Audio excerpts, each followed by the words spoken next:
The desire to control a system is as recurrent as any periodic phenomenon.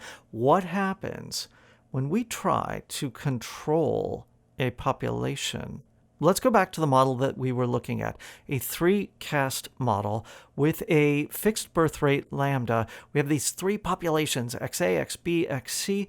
XA at time n gave us lambda to the n times XA at time naught, the initial condition. XB at time n gave us lambda to the n times quantity n XA at time 0 plus XB at time 0.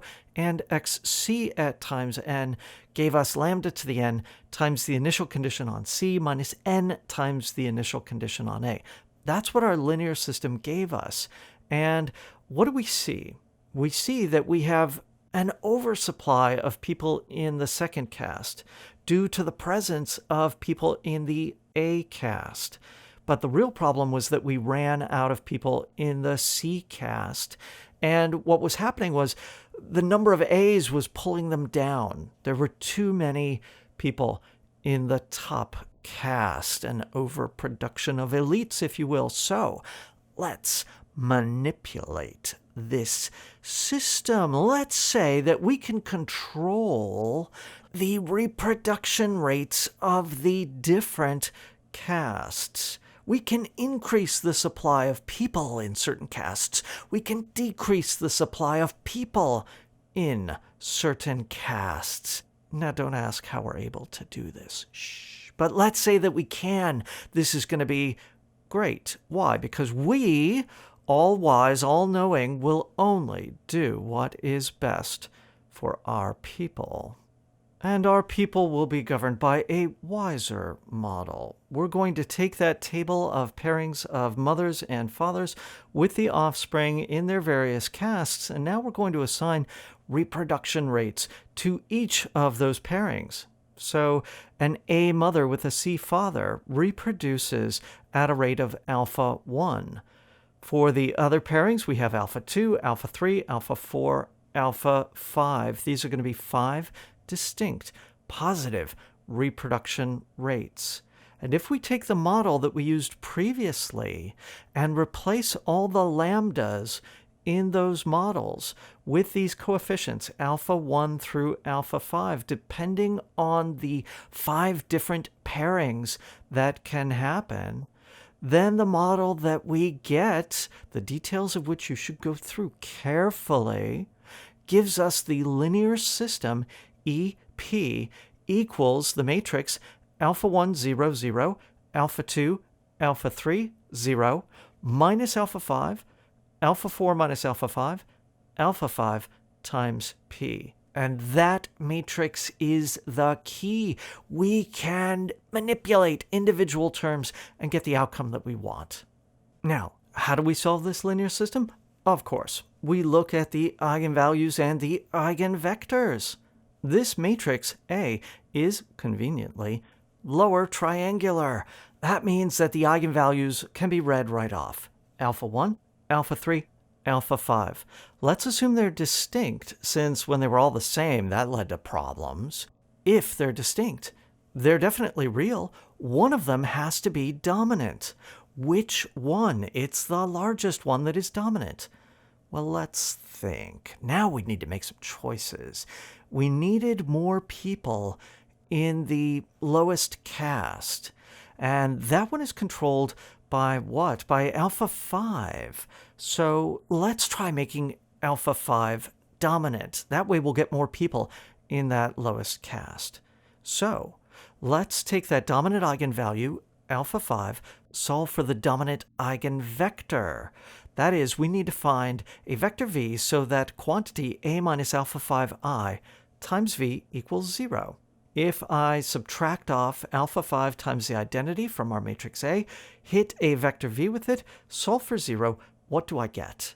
Well, let me write that out really carefully and express that vector v as having components VA, VB, VC. This is going to be our eventual population distribution because that's what dominant eigenvectors do. Now, when we write out the first equation for this, we get what? Alpha 1 minus alpha 5 times VA plus 0 equals 0. Uh-oh. When I solve that, I get that VA has to be equal to 0. And then VB and VC are going to be some positive numbers. That's not good. That means that long term, there's no more top caste population. And since this dominant eigenvector determines the eventual distribution of population, we have a not so good situation. Ooh, maybe that was a bad choice, setting alpha 5 to be the dominant eigenvalue. But, well, we're not done trying. We're going to try again, and this time we're not going to kill people. Let's try alpha 3 being dominant. And when I subtract alpha 3 times the identity from this matrix, solve for V... whoops. It looks like we've killed off the entire A caste again. Welp. That's the way it goes, people. Sorry. Man, I thought this whole running the world thing was going to be a little bit easier, but let's try to fix this mess, and I guess we're going to have to try having alpha 1 being dominant, and let's just produce a lot of people in the top caste. When we subtract off alpha 1 times the identity from this matrix, solve for VA, VB, VC, what do we get? Well, the first equation is just zeroing everything out. You might think that's bad, but it's not. It provides no restrictions on the population sizes. We're okay so far. Reading off the second equation and solving for VB, what do I get? I get that VB has to equal alpha 2 divided by alpha 1 minus alpha 3, all times VA. Now this is good because alpha 1 being dominant, that means that alpha 1 minus alpha 3 is positive. Alpha 2 is definitely positive. So far, we have the first two terms of our eigenvector where they're both of the same sign. That's really good. And now we've got to get VC positive as well. We're going to read that off from the last equation, and that gives us negative alpha 5 VA plus quantity alpha 4 minus alpha 5 times VB plus quantity alpha 5 minus alpha 1 times VC equals 0. Now, solve for VC. I'm going to divide everything out by quantity alpha 1 minus alpha 5, and what I have left over is quantity alpha 4 minus alpha 5 times VB minus alpha 5 times VA. Substituting in what I know for VB from above, I get 1 over alpha 1 minus alpha 5 times quantity negative alpha 5 plus alpha 2 times alpha 4 minus alpha 5 divided by alpha 1 minus alpha 3, all of that stuff times VA. Now that first coefficient out in front, dividing by alpha 1 minus alpha 5, that's positive because alpha 1's dominant. What we need is for that second coefficient, that big grouped term, to also be positive.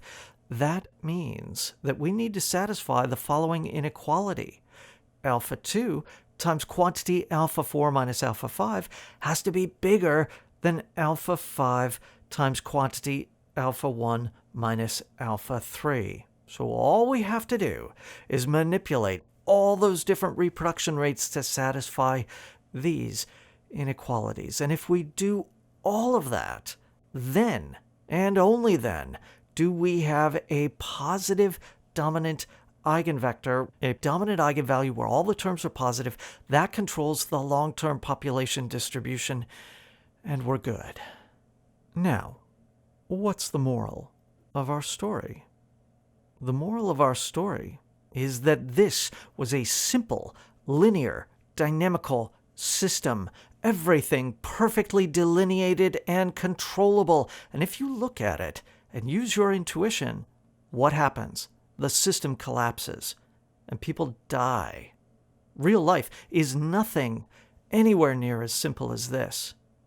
If you are learning dynamical systems in order to be able to control systems, know the limitations of the system. Know the limitations of the model that you are using. And know the limitations of what you are able to and should do.